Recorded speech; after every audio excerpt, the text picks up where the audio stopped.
Welcome to another edition of Pinot with Pag and Panettieri, brought to you by the folks at N-able. We discuss the critical role that MSPs play in the small business ecosystem and where your business could be heading next to succeed. Got a question for us? Post it in the comments area and we'll try to cover it in a future edition. John, great to see you. How you been? Hey, Joe, nice to see you again. How are things? Things are great. Appreciate you carving out some time for me, as usual. It's always nice to catch up with you. Our previous podcast, we spoke a little bit about the trends you saw in Q3, and now we're in Q4 now, looking ahead to 2022. I'm certainly thinking about the trends we'll see out in the market in 2022. But instead of me rambling as a blogger, I'd really love your perspective in terms of where you think we're going as a market and the key trends MSP should be looking out for. Sure. No, great question. And the marketing team here at N-able and the wine connoisseurs here at N-able went through all the Pinot Noirs, because this is a Pinot with Pag segment, and they found an appropriately named Pinot Noir from California, the Prophecy. So I'll pour that one, Joe, and we'll offer you a salute. But so I would say, overall, I think as we mentioned for the Q3 update, I think the health of the industry is quite strong. I think service providers, MSPs of all different sizes, shapes, and actually geographies on the planet continue to be thriving. I call it my growth algorithm, or their growth algorithm, and that growth algorithm of retaining customers, landing new customers, and expanding services at the customers that they have. By my account, all three of those metrics for these MSPs and these service providers are in the green. And I do think it's important, by the way, as we exit. I look at the end of the year, Joe, as a great spot. Before we flip the calendar from one year to another, I think it's a great opportunity to be a little bit reflective on the year that was, and a great opportunity to talk about the upcoming year. And I hope the MSP community out there uses this time to do the same. And hopefully when they reflect on the prior year, they're looking across their business and looking at that growth algorithm and saying, hey, am I retaining my customers? Why or why not? What are the goals there? How have we done with landing customers? What can we do to expand customers? And we do that here at N-able when we think about our MSP partners and how we're growing what I refer to as my snowball, Joe. I think I always have my snowballs handy. And it's a reminder to me and my team that we need to keep growing the business, and it's a relationship business, just like it is for our service providers. And we use the end of the year to look a little bit back on the year that was and the year ahead. When I do that, and we're in the middle of doing that, the things that I note from a macro level, and this is true not just in the MSP space, but I think at more of a macro level, there are three main, I'd say, tailwinds that we see. And I think this is not controversial. I think folks will nod their head and agree.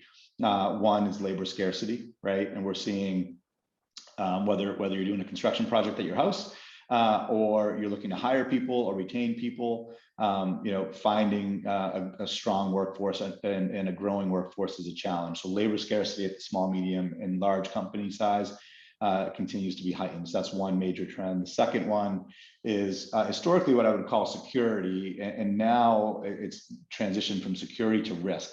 And I think we all appreciate that we're all in the supply chain together, and whether, again, you're a small enterprise, a medium or large, a service provider, a software vendor, the heightened focus on security and risk, and the risk equation is a major tailwind and super top of mind. And then the last one, I call it hybrid cubed. We call it hybrid cubed in that the world continues to be hybrid. We have a hybrid workforce, as we know, right? Folks working remotely. We have different operating systems, different systems, SaaS applications, data that's might be in your closet, data that might be in your cloud, pulling all this in together. So those are the tailwinds. And then, as it relates to the predictions on all of those tailwinds, by the way, the interesting, cool part about the industry that we're in, Joe, those three tailwinds, the MSP is actually at the intersection of all three of those tailwinds, right? They're there to augment the workforce. They're there to make sure their customers are secure. They're there to help with this complexity, this digital transformation. So I'd say that we're actually, the MSPs themselves are positioned perfectly to really ride the long-term, I'd say, secular tailwinds that we find ourselves with. Yeah, yeah. I would absolutely agree. Now, I did not come with props armed with like snowballs and things like that. But I, through the miracle of the metaverse, I did come armed with a bottle of wine that you somehow handed to me virtually or via, I don't know what delivery service. So thanks for sending the wine and salute. I really appreciate it. No, it's great. And yeah, cheers. And by the way, I'm thrilled to say one of your trends for 2022 is not the metaverse or meta, You saw the black t-shirt, you got a little nervous, right? I have my N-able. Yeah. So I think you are in a physical office in the physical world with me, which is really refreshing. I'm not willing to go virtual. But in terms of, it is interesting you mentioned the tailwinds because, the word is not ironic. I can't find the right word, even though I'm a blogger. But I would say this: when you mention labor, you mention hybrid and this work from anywhere, and you mention risk. Those are all challenges for MSPs in terms of how they're running their own businesses. But to your point, they're multipliers in terms of the opportunity for the MSPs. Like the very things that the MSP worries about internally, they turn that around and now they can deliver on that for the end customer. So I agree with you. And it's not 1 + 1 + 1. It's a multiplier and it goes from there. So I think you're right. But do you think, let's go through each one of them. You got labor, you got security and risk, and you got hybrid. With labor, are the MSPs doing a good job in terms of their own labor force and or the automation to maybe not have the extra seat that they need to fill and then going out and solving for the end customer labor force? I mean, long-winded question, but overall, they're sort of internally, how are they doing, especially with automation, and then with the end customer, how are they doing? I'd actually say we have work to do. Both the service provider and the software vendors. I think there's work to do. And when I think about the tailwinds, my two predictions as it relates to labor scarcity, the first one actually hit the nail on the head, right? It's I believe we'll start seeing more investment as it relates to automation in the form of whether it be automation or orchestration or more like an RPA type of focus for the MSPs. I believe that the MSPs will begin to embrace and invest in automation. The trouble with automation is that it's what I refer to as a J curve. You need to invest in it, which is a little bit of a negative on your business in the short term before you get that uptick. And it requires the discipline and the foresight for an MSP, a business owner, or a technician to say, hey, I'm going to invest now in building these scripts that I can set and forget. We have a whole group at N-able. We have head nerds and Mark Andre, who's my head automation nerd. He has a whole team that's there to do two things. One, teach MSPs how to write these scripts themselves. And then we also give them scripts. We'll give them some fish, Joe, but we really want to teach them how to fish.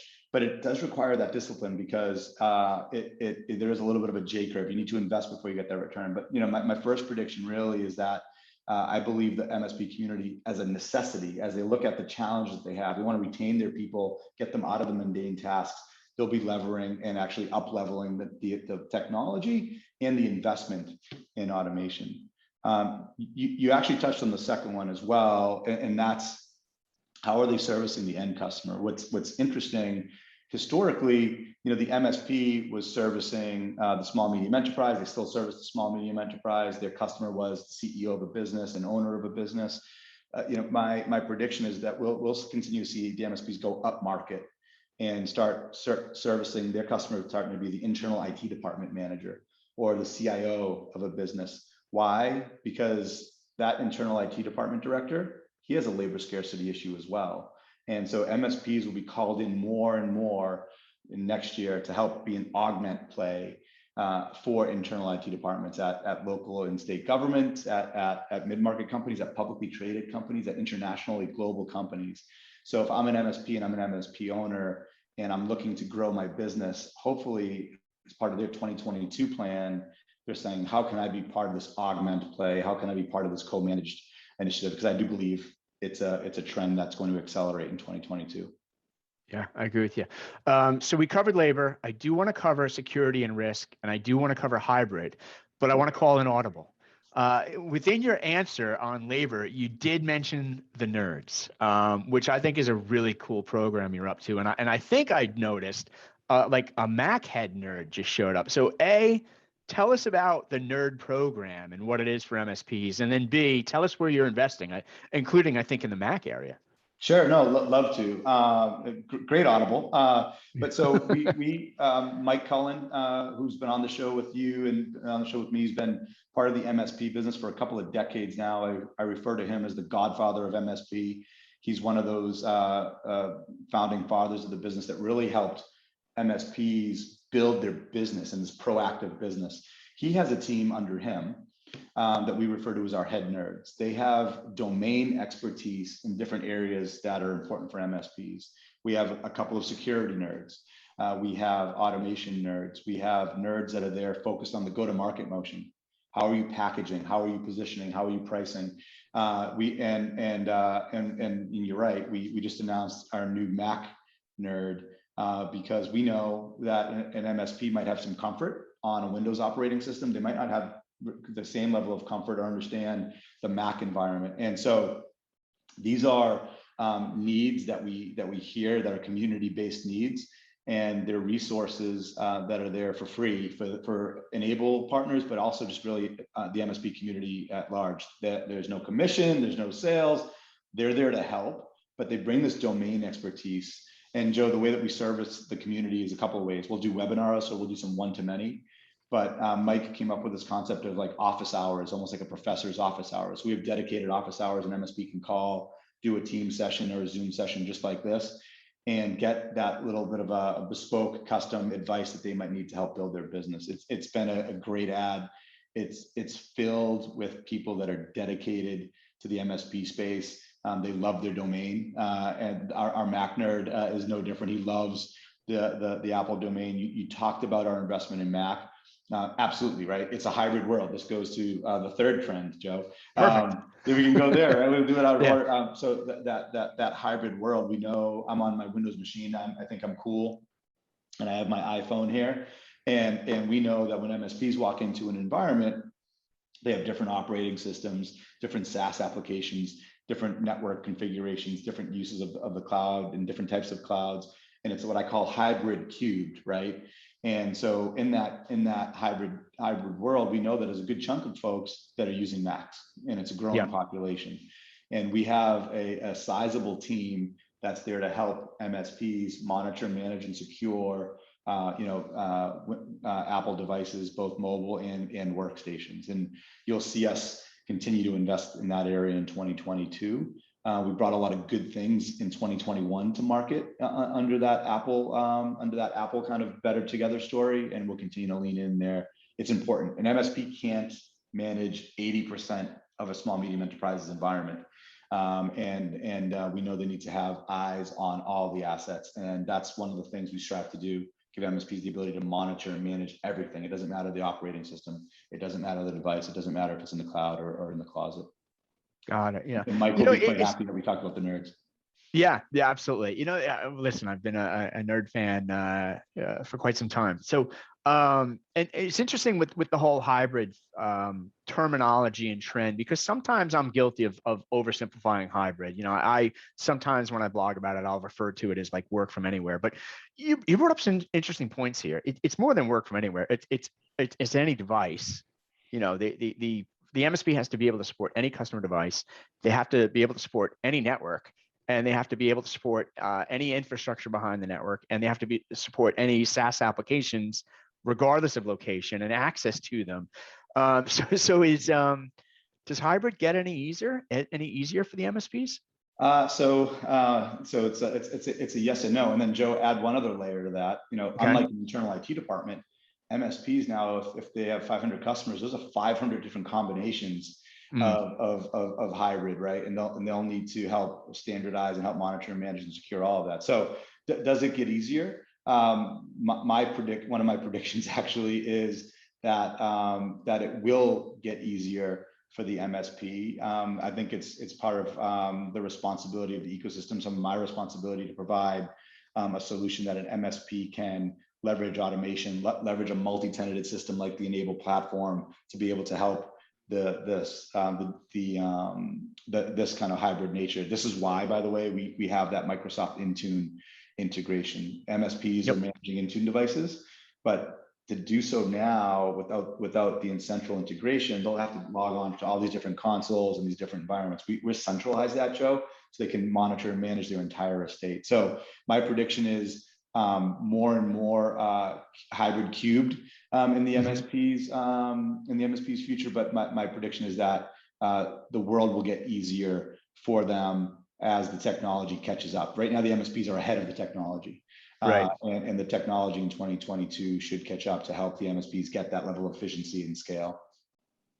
Got it. Okay. So that's a really good segue to the third point, or the third trend you're talking about for 2022. And that is security/risk and risk mitigation. With such a complex mix of devices, infrastructure, applications, people, et cetera, are the MSPs able to layer in the proper security, or more to your point, are they able to analyze overall risk and then take the risk down to a reasonable level? We're never going to get it to zero, but take it down to a reasonable level that's comfortable for the end customer and the MSP. So security will continue to be a growth driver for the MSP community, for those that embrace a layered security approach, for those that go into their customer base with a little bit more of a prescriptive plan for their customers, and they should go to the MSPs. Small, medium enterprises are looking for the MSP to help prescribe to them what that layered security view should look like. So I think security will continue to be a tailwind. It's going to get more complicated in a couple of different areas. One, the need for more identity management and segmentation and access to information, I believe, will start coming down market. We're seeing it at the enterprise level. We're seeing identity management and segmentation of networks and access in enterprise level and mid-market. I believe that will start to kind of push down. So MSPs are going to have to start managing more of the identity, right? It's effectively creating security bubbles of one. Historically, we talked about securing the perimeter, right? Securing the network, and then we talked about securing the walls inside of the perimeter. Well, as we go forward, really, as more and more applications are in the cloud, as workforces are more remote, it becomes a perimeter of one. And that's going to be a challenge for the MSP, because they're going to need to now help secure that perimeter of one at scale, at an efficient manner, in all of these different iterations of companies across the globe. So I think identity management becomes a little bit more top of mind. I also believe, unfortunately, attacks and scams get a little bit more sophisticated, and I think we'll start seeing this concept of shared risk and a better understanding that the supply chain is sharing this risk come to the forefront in 2022. So how does that manifest itself? I believe MSPs will be asked more in 2022 than they were in 2021 for proof or support around their own cyber hygiene and policy. So MSPs need to get ready and expect that small, medium enterprises are going to look and ask to inspect how are they being secure. And the good MSP, the MSP that wants to leverage this challenge as an opportunity, should be on their toes, not on their back heels, and get their cyber hygiene in the right posture. So when a customer comes, they can use it as a competitive advantage and say, hey, these are all the things that we're doing from a people, process, and technology point of view. This is what we're doing to keep you safe. What are others in the industry doing? And those that have that prepared and have the right level of investment, they will continue to grow. They will continue to land the customer, because the world is very much aware of the shared risk that we share. And what I believe is that the MSPs will be asked to prove a little bit more of a proof point as to what they're doing from a cyber hygiene for themselves, never mind for their customers, but even for themselves. Yeah. It's interesting, the for themselves conversation. I keep hearing that example from the cyber insurance market, and the level of detail and questionnaires that the MSPs now have to fill out to prove that they're mitigating risk in their own businesses and addressing it, and the controls they're using, et cetera.